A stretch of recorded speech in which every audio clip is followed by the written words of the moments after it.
So we had to decide from the beginning what things were comparable between Aiden and Marcus and what things would be different. We focused on parkour. We wanted Marcus to be a lot better at parkour than Aiden. And we're not talking about just like climbing on things, but like being able to like flow and chain moves together. So he's a pretty good fighter, but he's got some interesting quirks too. He's a more expressive guy. We've tried really crazy. We got it.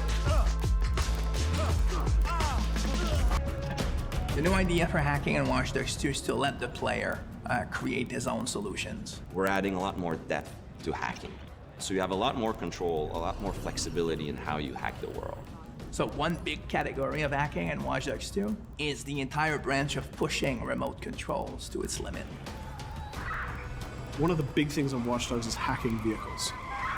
I think this is a real game changer because vehicles are everywhere in the world, and if you can hack into the drive system of a car, you can pretty much drive it wherever you want. So making sure if you see a forklift in the world, it shouldn't be a forklift. You can just like move the box up, down. You should, just like a camera, press a button and become that thing. One of the core things that we're doing is we're opening up the game with Watch Dogs 2. You can hack every character. You can hack every car in the game. And you can hack most of the electronics within the city. So that's a lot of... Easier. So if you want to play the game completely non-lethal and not actually kill anybody, you can totally do that. We're playing with a lot more crafted items and a lot more of little devices that you can use. One of the things that people kind of like that we've done, they really like what we've done, is we've created toys for Marcus. He has an RC jumper. It's got little wheels, and it's even got this little robotic arm that he can sort of deploy, and he can interact with things. He can unplug things and replug them and take out screws. It's a neat little toy. And then the other gadget he's got is this quadcopter. And it's more about scouting and being the eye in the sky. First person view on it is incredible because you're just zipping through the city. It feels like you're flying. Well, you are flying. In multiple ways. For example, I could hack one person and distract them, have their phone ringing so they look at their phone to create a distraction. Later on in the game, you'll also be able to do things we call mass hacking, which is, well, why only hack one if you can hack them all? There's one thing that I really believe about Watch Dogs players is that there is no Watch Dogs player. There are many types of Watch Dogs players. You should be deciding how you want to play the game. So that means you can play a mission full gun blazing, that's the way you like to play, full stealth, or through hacking only, project yourself in computers, take control of electronics, influence people, and try to get to your goal that way. We try to really support all players' types across all different styles of play, and also allow players to combine and mash these styles and play together too. If you've been playing a certain way for a while, we want the game to kind of challenge you to try different things, but also not force you into playing the game a certain way. We work to improve the driving, make it more accessible while keeping all the different styles of vehicles and adding a lot of physics and feel to all the vehicles. So we keep the depth, but have more accessibility. The team is super happy with the result we've had, and I hope gamers will be just as excited.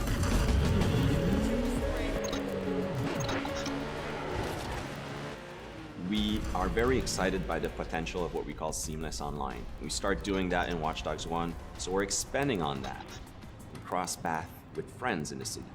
So you playing in single player and you're crossing path with another player who's also playing in single player. Both of you are members of DeadSack, so you're friends, and you can just walk up to each other, you'll say hello, hit the button, and form a co-op team.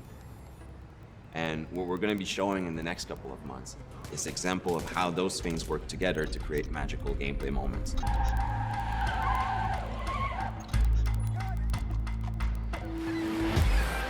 The city of San Francisco and the whole Bay Area is exciting. It's vast. You're going to find a ton of things to do that are unique to you. Basically build your own moments. Create a situation that you start laughing at and you say, wow, this happened, and you want to share it with friends.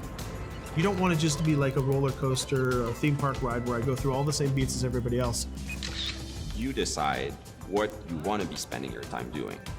That can be multiplayer, that can be focusing on stories, that can be just exploring the world. Whichever activity you do, we're going to make sure you get rewarded to get you closer to the end game. That's kind of the promise we're making to gamers.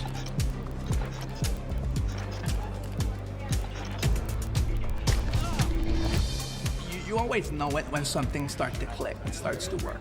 Everything changed. You stop seeing individual components, animations, or texture maps, or vehicles. You just start to see the experience as a whole. It changes on the floor. People get excited about it. This is it. It exists. We are always making the game with the player in mind. They have always been the driving force.